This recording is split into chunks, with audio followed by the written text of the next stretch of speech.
So Good. thank you, Ms. Lopez, for being here with us. I am Micol, and my colleague is Linda, and we're part of Women in Business and Finance. So we are an association that was born in 2018 in Università Cattolica del Sacro Cuore Milan, and we are a place where women and men passionate about business come together, and we foster the female empowerment as much as we can. So thank you for being here with us again today, and I would like to introduce you a little bit for our audience. So you have a lot of experience, working experience in dealing with issues such as governance and conflict and security, building peace, and you have been since 2015 a team leader for the Latin American and the Caribbean region for the UNDP, so the United Nations Development Program, for what concerns gender equality. So first, I would like to ask you, concerning your background, your career background, how did you get close to gender studies, and which are the crucial steps of your career that led you to have this position in UNDP? Well, I was interested in gender very young. I was a member of the Communist Party in my youth many years ago. And what I noticed was young women in the Communist Party were accessories.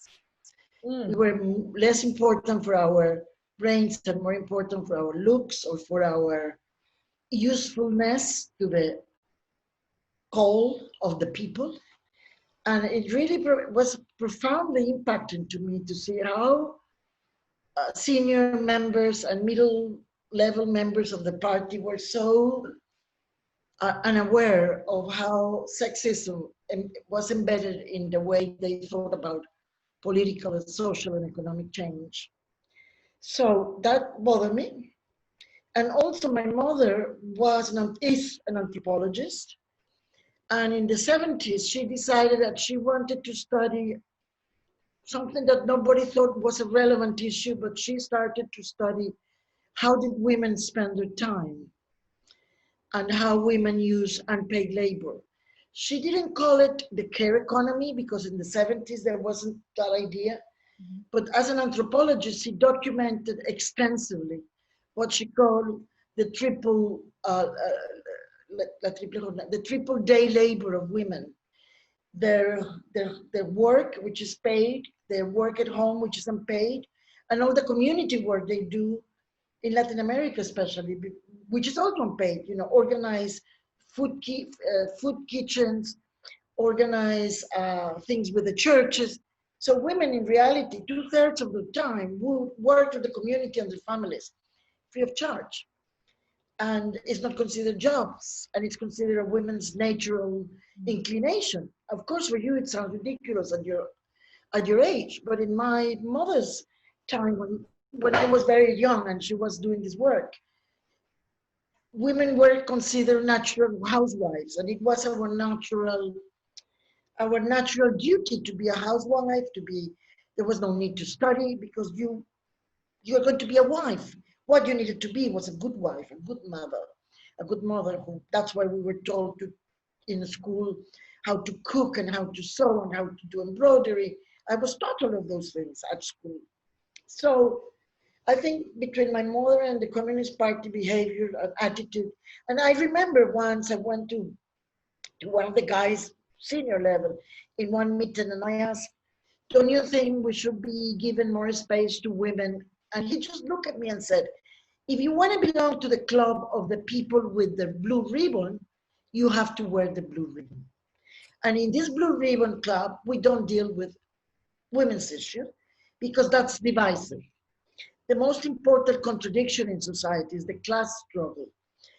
Women's contradiction is secondary.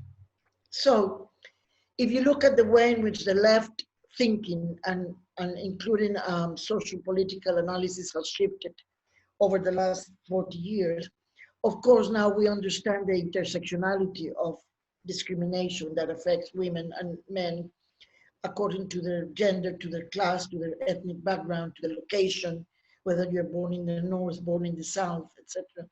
But at the time, there was this assumption in the left, at least in the Latin American left, that once you solve the class problem, everything would fall into place, including women at home.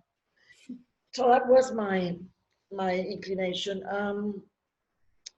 So with a group of women from different left-wing parties, I remember that I was about 21, and we had women from the Socialist Party, from the Trotskyite Party, from the Communist Party, from the Social Democratic Party. We created a magazine called Window, Ventana in Spanish.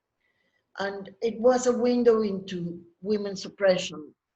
And it happened to be the first feminist magazine ever in Mexico, Central America, that was published. It was published quarterly. It was very daring. It was intellectually very innovative. It was done absolutely free of charge with no money. And it was a very important space to start articulating what Latin American, or in that case, Central American feminism was about. Don't forget that the late 70s and early 80s is the period of profound wars in Central America. We had the war in Guatemala and in El Salvador. We had a quasi-war in Honduras. There was a liberation war going on in Nicaragua. So there were military coups and military regimes in the majority of the region. So it was a very, very profoundly conflicted region, in the sense that there was a very heavy presence of military apparatus running countries. Most of the Latin American countries were run by military juntas. They were extremely cruel. And it was, there were a lot of political upheavals. And in Central America, there were 3 active wars, civil wars, that killed, I don't know, an average of 60 to 80,000 people in each one of the wars. So all of this was a very complex period for me, and I felt that I couldn't postpone the issue of gender equality because of the wars, or because that was not something to be dealt with as a separate issue, that we needed to really understand why women, I was very profoundly admiring of the women in the Frente Sandinista de Liberación Nacional in the late 70s, because they were commanders in the Frente, in the guerrilla war. And I had this incredible romanticized image of these fighters. Well, who was going to tell you that it's going to end up so bad 50 years later? But anyway, that's then, and now it's now. And I interviewed them a lot. I did interviews like you're doing now, exactly the same. I interviewed these commanders because I had access to the commanders, and I won't tell you why, but I did. And they actually raised all these issues, and they were actually very aware of these, but there was a war to fight. So that's how I got into gender issues.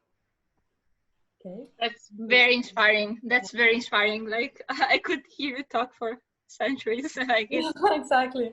It's very inspiring for us to hear these words and your story. And given your story then and your experiences, your background, you're the right person to ask this question. So according to you, how far are we from actually achieving the Sustainable Development Goal of gender equality? Well, we're very far from achieving all the goals in the first place. I mean, maybe before the crisis, this pandemic, we were a little bit closer, just a tiny bit closer. I believe that you cannot make sweeping generalizations. That's very not appropriate. I think we need to understand better women's realities in their context, and how changes in their context generate. When we talk about women's empowerment and women's equality, we talk about women gaining control of 3 spheres of their lives. We consider that they need to get equality and substantive changes in the way politics and democracies are run. So they need to be able to control the political sphere far more than they do now. they need to be able to control the economic sphere, because it is the economics which define to a great degree what happens in the world. And the economics are very non-gender tuned. And then we need to have physical autonomy. We have to be free from violence, of any form of violence.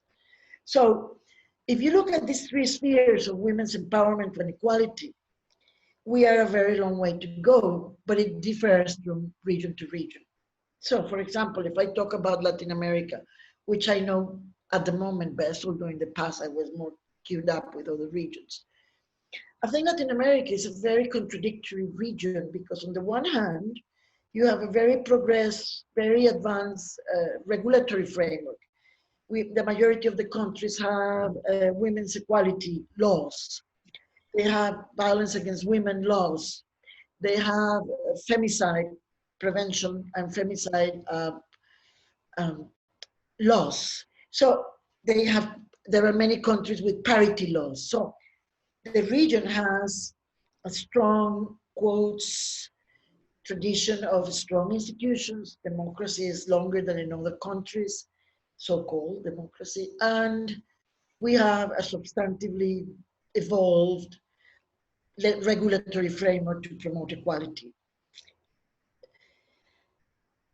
Less in the economic side, because although we may have some countries that have laws against gender gaps, salary gaps, etc., we haven't really tackled the core issues of the macroeconomy to really generate equality, and I'll talk about it in a minute.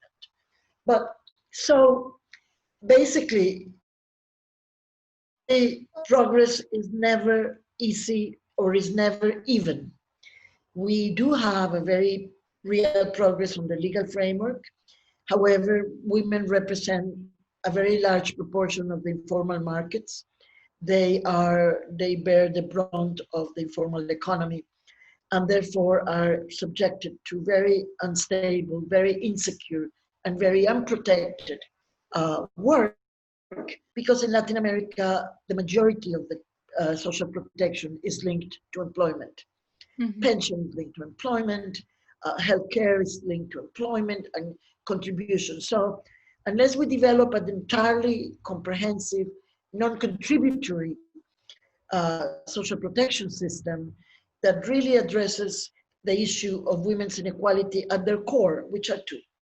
One, it's not true that women are not well equipped. Every time I talk about the women in the formal labor market and access to decent jobs, people say, oh, but we need to help women prepare. We need to invest more in women's education.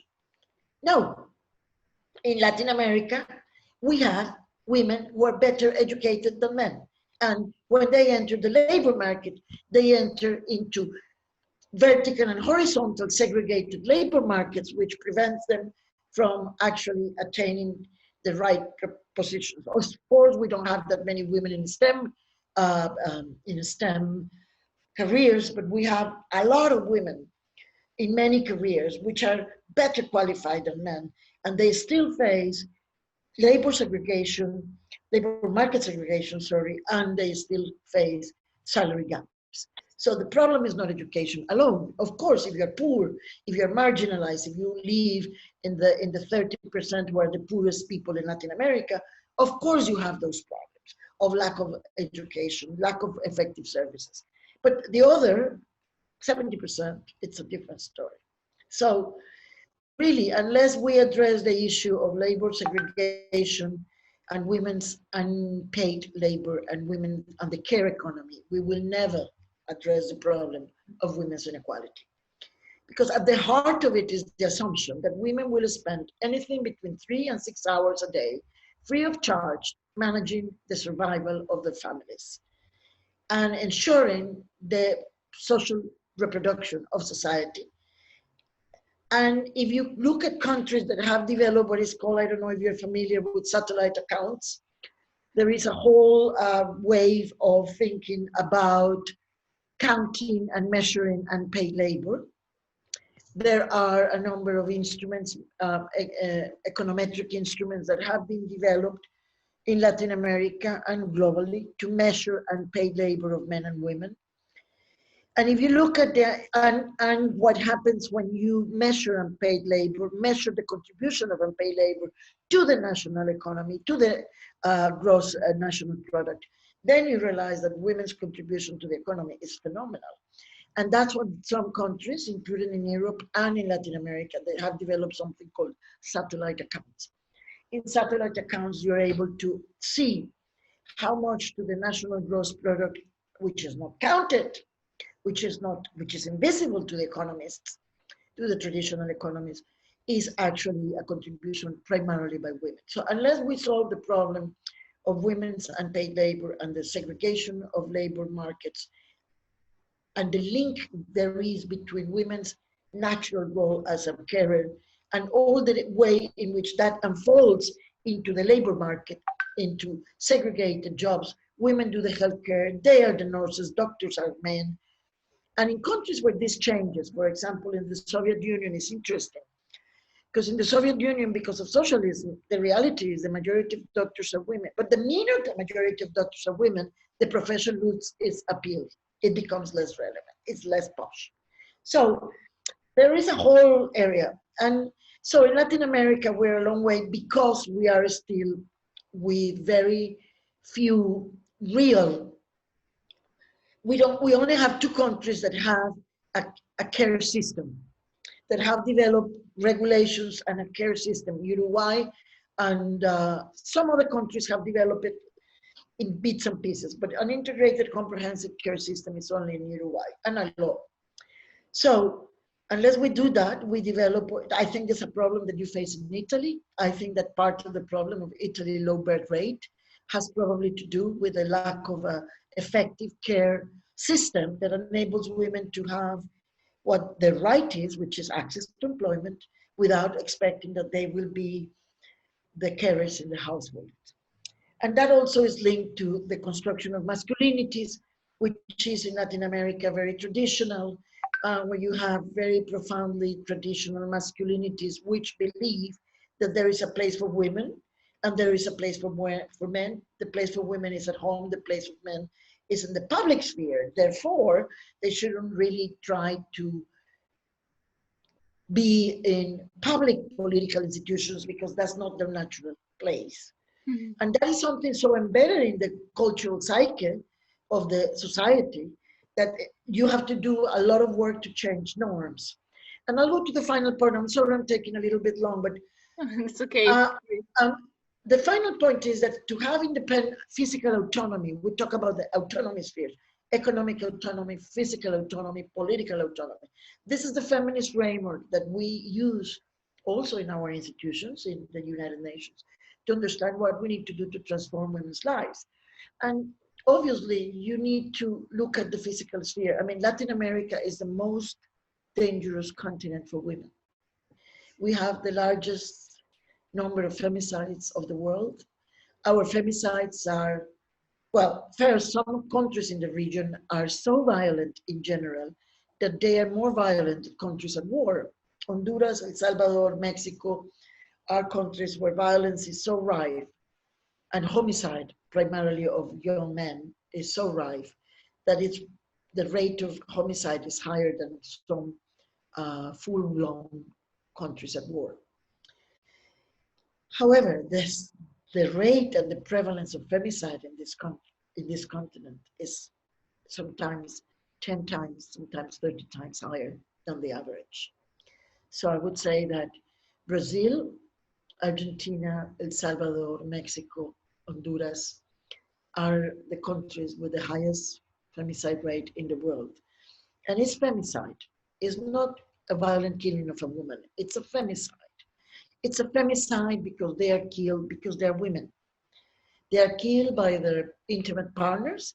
The majority of femicides in Latin America occur within the household, whether it's husband or partner or ex-partner. Although there is an increasing shift in the femicide rate towards public sphere, which is linked to other forms of exclusion associated primarily with migration, organized crime, and other factors. But if you have a rate of a prevalence of violence which is so rife so huge. And you have a prevalence of femicide, which is so dramatic. And a high level of an accountability of institutions to address the femicide problem.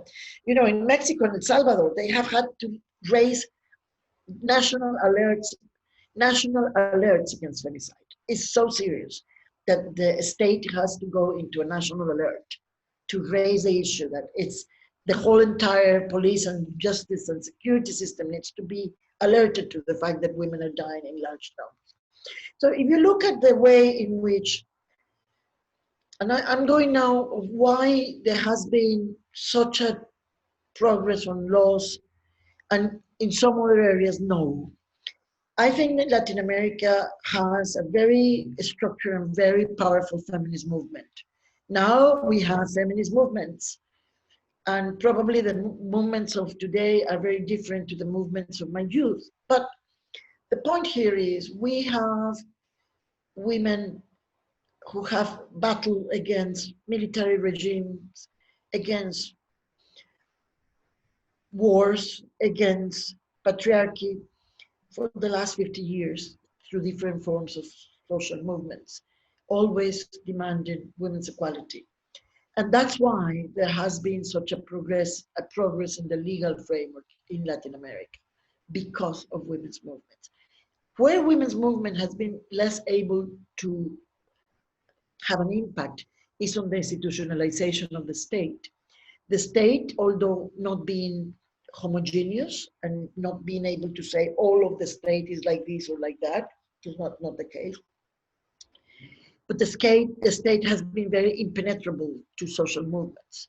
You know, we don't have an inclusive state in the sense that institutions do not see themselves. The concept of accountability comes primarily from the political institutions and less from the administrative institutions of the state, whether federal or national or subnational or centralized or decentralized systems that you use. There is not a tradition that says that the state has an accountability to its people, not only through the provision of services that are fair and effective, but also through the inclusion of its citizens in the design and monitoring of national and local policy. When these states do not see people as having a direct stake in how policies are developed and designed, that having a right to set the political and the policy agenda, then these states become not only very distant, but also very tuned out of people. And it makes it very difficult and more difficult for women and women's organizations to impact the way they operate. So the lack of empowerment of women in Latin America is less because of legal framework and more because of the profound gap between the law and the implementation. And that's where the state comes in, where the state with its embedded patriarchal values, with its embedded class-based values, with its inability to see diversity, the indigenous peoples, the Afro-descendant communities, LGBTI communities. I mean, the state institutions on the whole do not see them. I mean, countries like Mexico are very exceptional because they have an incredible, I mean, if you go to Mexico and you look at the legal framework of Mexico, you can't believe how progressive it is. I mean, it's unbelievable. Mexico has the most amazing laws of inclusion, of equality, you name it, they have it. But Wow. the law and the implementation are totally divorced from each other. So I was talking about the state because the state is simple, and that's what I ended up doing governance as part of the work I do on gender. Unless you transform the way the state functions, you are never going to develop you're never going to deliver something transformative for women unless you transform the institutions that are supposed to deliver equality. You cannot deliver equality with institutions that are patriarchal, racist, closed, and especially corrupted. So if you put the link between corruption, lack of transparency, fragile institutions, patriarchal cultural values of the state institutions as a package, you understand why there is such a gap between law and implementation. We call the policy implementation gap, technically speaking, is how it's called. Latin America, the policy implementation gap is huge. When it comes to women, the policy implementation gap is gigantic. So I don't know if I responded to your question. Yeah, but actually you also answer like two other questions that you want to ask you. So it's amazing because we in our brainstorming we were thinking we wanted to ask you about Latin American feminist movements because they are so strong, they are so organized, and we were wondering like why there is still this huge gap considering all these very huge and organized movements, and you already answered that. And so like connecting a little bit with what you were saying, so you would say that all this package, like you call it, and that is corruption, exactly, corruption, yeah, exactly. So the policy implementation gap is the main cause why developed nations were able, a little bit at least, to overcome some issues regarding gender equality, while developing nations are still struggling with it. It's because of this policy implementation gap. I'm not sure of development nations, Latin American nations. Yes. Okay. I'm not mentioning the Caribbean here. I think the Caribbean still needs to go a long way to develop its legal framework for equality. But I think on the whole, with the majority of the Latin American countries, I'm not going to say all of them in an equal way, but I would say overall, there is a relatively good enough legal framework to create more equality. I'm not going to say that there has not been equality. Of course, there's been change in the last 50 years. But the change of the last 50 years is not at the right pace that is needed because there is the right and there is the need. And I'll explain it. Women by right should have equality everywhere. By right, people should have equality. We shouldn't have patriarchal values that put down women in manners which are complex and difficult to always understand. But the reality is that if the labor markets, if the institutions of the state, if the political institutions recognize what a waste, how much waste is not to take on board women's contribution to the economy. If we don't realize that we don't give women the right jobs and we put them in lower jobs and we are undervaluing their skills, if we were able to capitalize on women's contribution to the economy, to the labor market, to the private sector, we would be creating wealth and creating and generating growth. But we don't want growth just for growth, because that's what at the moment is the whole debate in coronavirus. Lives versus the economy, which is an absolutely crazy dichotomy. It doesn't exist. It doesn't work like that. First, no economy without people. People are at the heart of the economy. They are the ones who do the jobs. That's the bottom line. No people, no economy. Second, the well-being of people, the integration of people, the equality of people, and its well-being. It's an entire proposition that the United Nations has made, not only because we want to be good people, but because we believe it's good business. I mean, to have greater diversity. I mean, if you look at the studies of Ernst & Young or a lot of think tanks that work primarily on economic matters, including the World Economic Forum, which has a lot of issues on gender. What they say is women's contribution to the economy is so important that if you were able to push it up and give it its place, countries would be generating better return for their investments. So I believe that is because of the norms and the traditional values that still permeate institutions of the state and the institution of the private sector, because the private sector is no alien to this problem of bias, sex bias or gender-based bias. But I also think that in this implementation gap, we are seeing now something that we hadn't seen before. And I think we're also seeing it in America today in relation to race relations, which is a profoundly frightening backlash.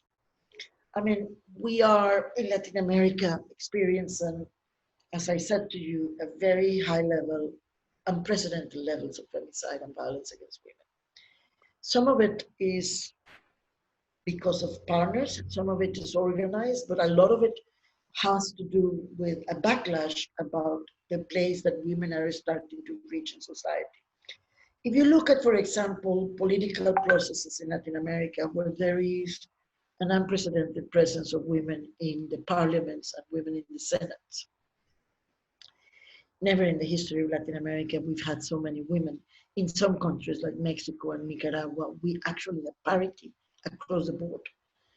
But what is the price that women are paying? I mean, the level of cyber violence against women, the level of political violence. I mean, when you have 3 or 4 candidates assassinated in Mexico because they are political candidates, when you have women who are candidates for local municipal elections or for national parliamentary elections, and they suffer political violence, not only because of their political party, which everybody has, but primarily because they're women.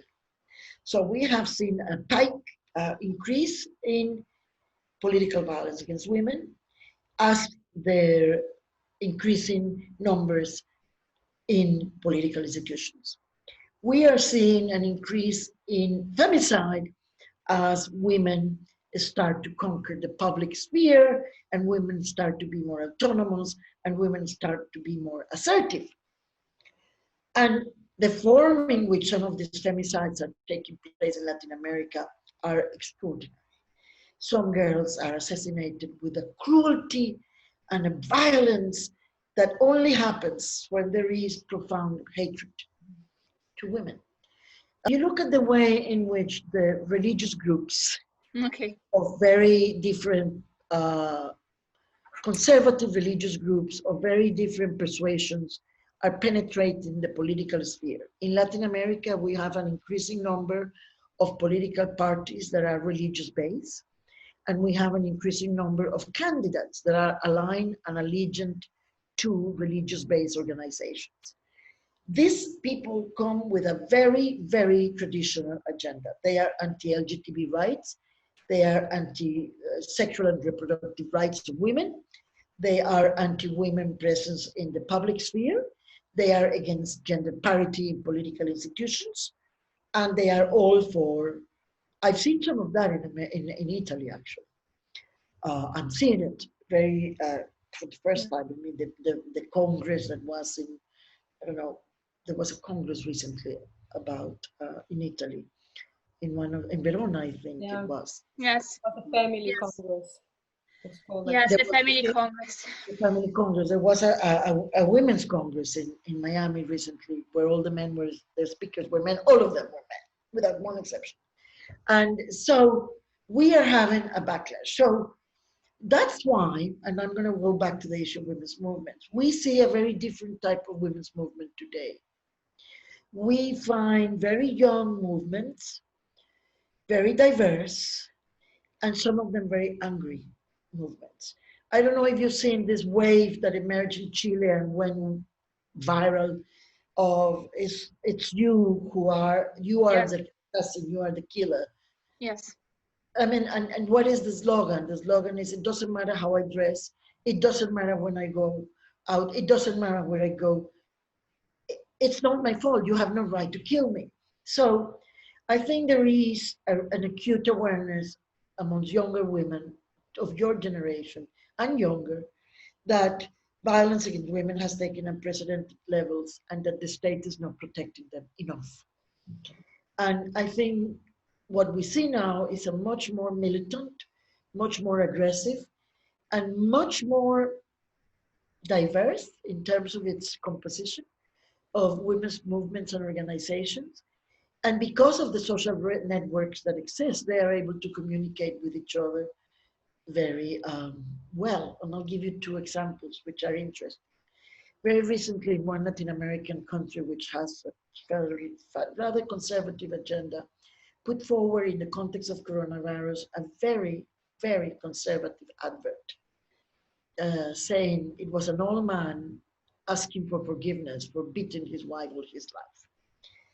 The reaction of the women's movement was so profound that the government had to withdraw the advert and had to make a public apology. So this is I would say that what we find in Latin America at the moment is a very polarized society, highly polarized in terms of gender identities, gender class. We see 2 steps forward and 1 step back constantly. What I've noticed is that no right that has been gained can be taken for granted. There are so many things in my youth about the obsession of my mother to keep myself pure and virgin, about the fact that I couldn't go out on my own without being accompanied by a chaperone. All of those things that for you are unthinkable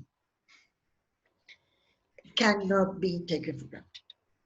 Every little game, it's been questioned at the moment. And I think what we need to do as women is to be able to create very intergenerational dialogues, intergenerational processes, because obviously it's the young women who will have to have the struggles and the battles and champion the equality now. But it's also important that you think about where you need to put your energies in this battle. And I think obviously the identity and energy, the fact that racism and homophobia and sexism cannot and should not be ever part of a society, even if the Hungarians or the Italians or the this or the that, because we have conservative views about this everywhere now. It's not only conservative government. In some countries, they have become governments. In some other countries, not. But we have a very polarized agenda, and we cannot really, we have to be relentless. That's what I'm trying to say. We have to be relentless. I am relentless. I am relentless every day. Every time I hear somebody that says something that is vaguely racist, vaguely sexist, I'm relentless. I'm relentless in demanding that my institution is actually more gender responsive. I'm relentless when I see that not enough resources are going to women. I'm relentless. I might not be popular, but I'm relentless. And that's beautiful. That's beautiful. And well, the words you just said, and not taking anything for granted and keep fighting, that's inspiring. That's inspiring for us and for our future audience to hear, because sometimes we forget that what we have now is because women, very brave women, fought for us in the past. So really, thank you for your words. Actually, we need these words right now. Yeah. And still speaking about maybe some kind of advice, what kind of advice would you give to a young woman that has to fight against gender inequality in her work or in her private life? Like, you can give just some peels. Hard. Well, I might not be the best person to do it, because I'm by nature, I'm a very disruptive person. It's my nature. I disrupt. I believe in disruption deeply. There are people who I promote change from within, but I disrupt from within. I still disrupt. But I think when I mean I be relentless, I really mean it. I mean, there are so many ways to fight the battle. You're economists, right? I mean, you have such a field. I'll tell you some things that, as an economist, and I'm not an economist, I'm a sociologist, but we're working now with a group of feminist economists like Latin America on really transforming fiscal policy, for example. How do we rethink fiscal policy so that is gender responsive? And guess what? When fiscal policy is gender responsive, it happens to be people's responsive. So we're looking at fiscal policy, monetary policy, and also meso economic policies, of course, like, minimum salaries and things like that. So there is a whole world around the economy that is patriarchal, that needs to be transformed. There is something called the Association of Feminist Economies, the International Association of Feminist Economies, that are doing some unbelievably wonderful webinars at the moment on the COVID-19. just nice to know for all of us and the audience. So check this out. Check it out. Yeah, check out. National Association for Women Feminist Economists. They are the famous feminist economists of the world. The Naila Kabirs, you know, the Vandana Shivas of the world. And I think what they are really is bringing together issues of macro, meso, and microeconomic policy. So that's a role for economists, young feminist economists, where you can challenge the narratives. I think my advice is be true to yourself. If something doesn't feel right, it's not right. If there's something that is not quite right and you cannot work it out, it's not right. Try to be assertive if you can. Try to build solidarity with other women. I know it's very difficult, and I'm going to be very honest. It's very difficult. We are complex, and we are not always supportive of each other. And we can be really horrible to each other, but try to build networks of women that will support you and you will support. Because it is these networks that really transform things. If you want to get into politics, you will need a network of women in politics that will sustain you. You will need a network of women who are fighting against violence against women in the political arena to help you. If you want to work in the private sector with a multinational company and you want to really address the issue of salary gaps, which are very brutal in the private sector, you will need people to help you to do this. So the reality is you cannot do it alone. You have to work with other women. Try and find ways in which you can create networks and create solidarity between women. Try and be true to yourself and be relentless wherever you are. There is many ways to battle. You don't have to be in the street. I mean, if you want to go to the street and demonstrate in the street, by all means, go and demonstrate in the street. But what I'm saying is there is never one single space to promote change. And the final point I want to say is be very respectful to yourselves when you enter into personal, intimate relationships. Make sure that whoever you decide to end up with will be somebody who will champion you rather than somebody who will pull you back. That to me is really critical. It's important. That's amazing. Like, I oh my God, oh my God, I don't know how to express my emotion. It's amazing to hear such a person like you, like with your professional background. I mean, your position, like saying these things, and also about our intimate relationship. This is something that maybe also in developed countries also we tend to forget this, and this is important. Someone reminds us this. Oh, you know, I know Italy very well. I love Italy. I am an Italophile. I love Italy. My God, what a deeply embedded sexism in Italian men. Yeah. Yeah. So when you look for partners, really put yourself first. Really, really, really think about that seriously. You are young. You have a life in front of you. You have the energy. You have the privilege.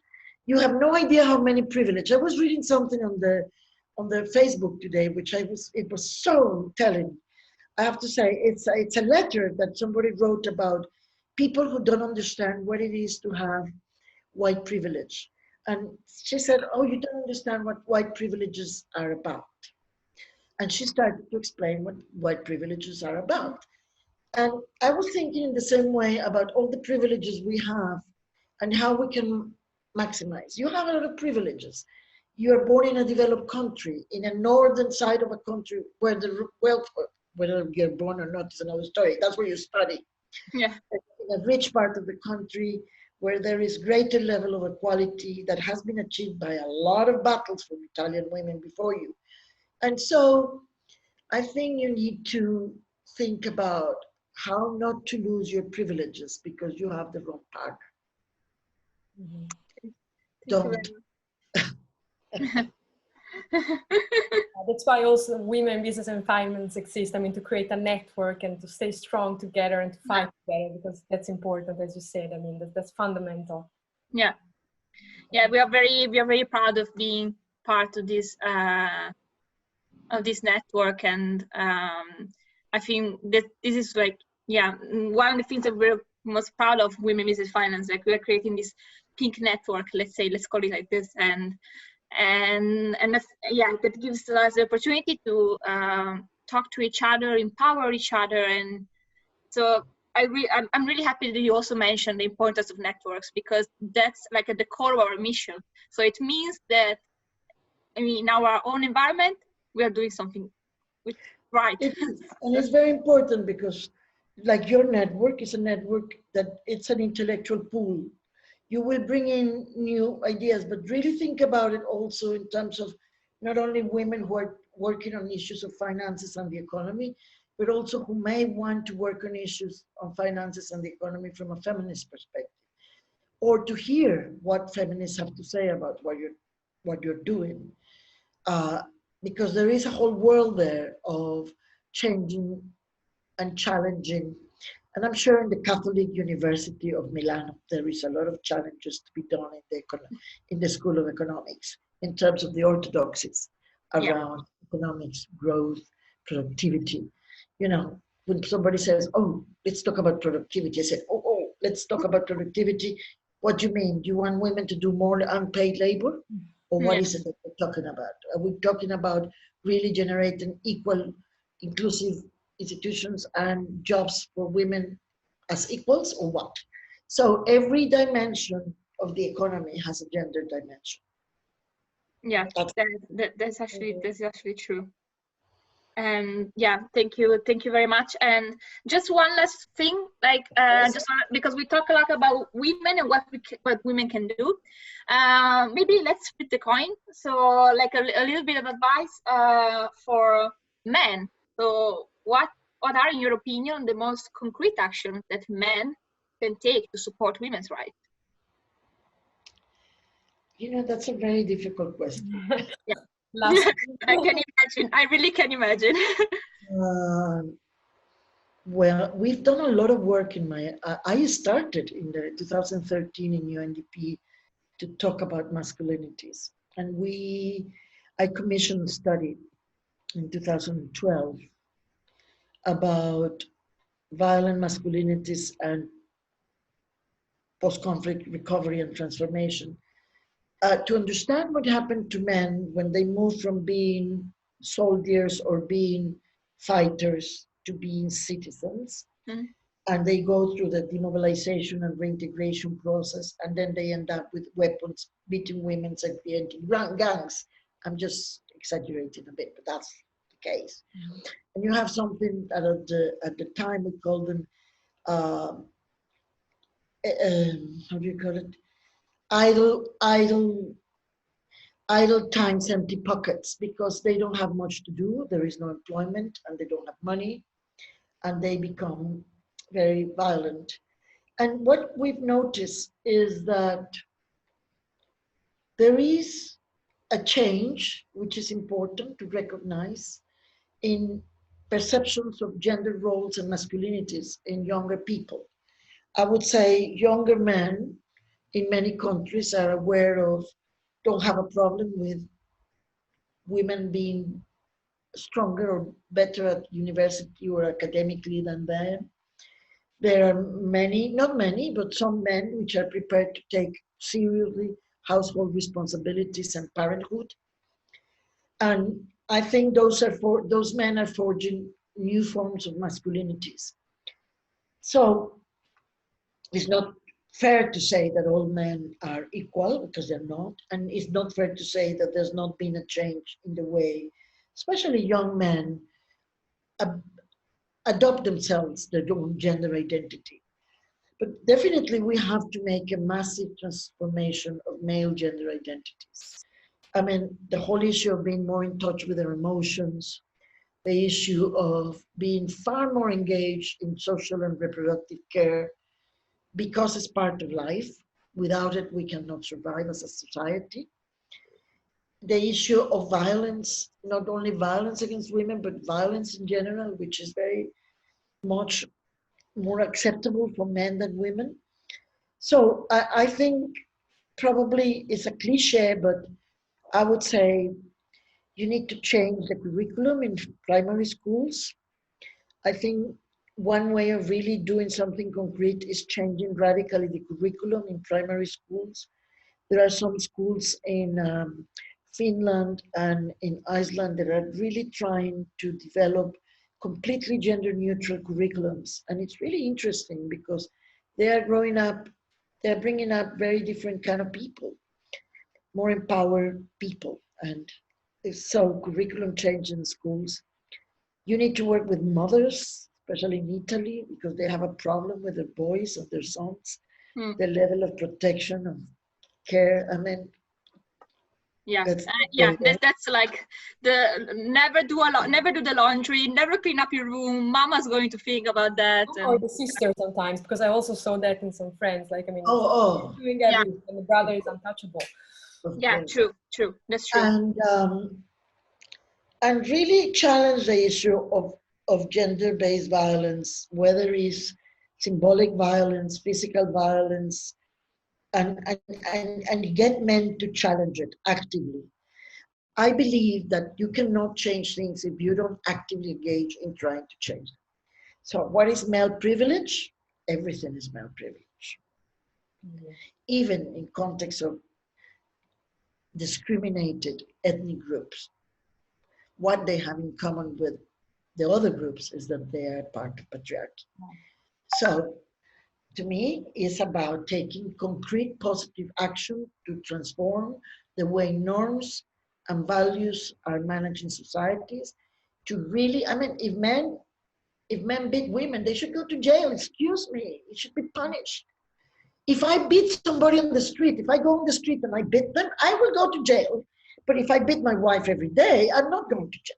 I mean, hello.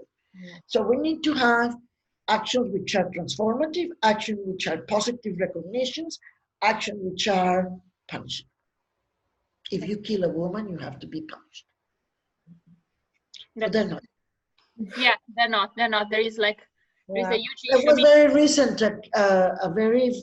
in the north of Italy, in a province, in a small town, a husband that killed his wife, no? Very recently, the last few weeks. Yeah, it happened a lot, and it's crazy because it happens a lot in Italy, but there is still a huge debate, for example, around the term femicide, because there are a lot of people saying, "Oh, femicide doesn't exist. It's like is not the right word to use." And blah, blah. Crime of passion. Crime of passion. Crime of passion is femicide. Exactly, and when you look at the press, how the way they report this very ugly and terrible event is always like, oh, he was mad out of love and he killed, and I'm like, no, this is not how it works. This is not how the narrative should picture this. Like, come on. So it's an issue, and I hope that we as a young women, we will try to make a little bit step further for future generation in the future, and follow your example, because you're actually an example of what a woman who is determined and relentless can do. Exactly. So, yes. Hi. Thank you. Thank you very much, really, and have a nice evening. No, a nice day for you. A nice day for you. You have a nice evening, guys. So we'll be in touch. Yeah, good luck with your association. All right. Yes. Thank you very much. Perfect. Bye. Bye. Bye. Bye.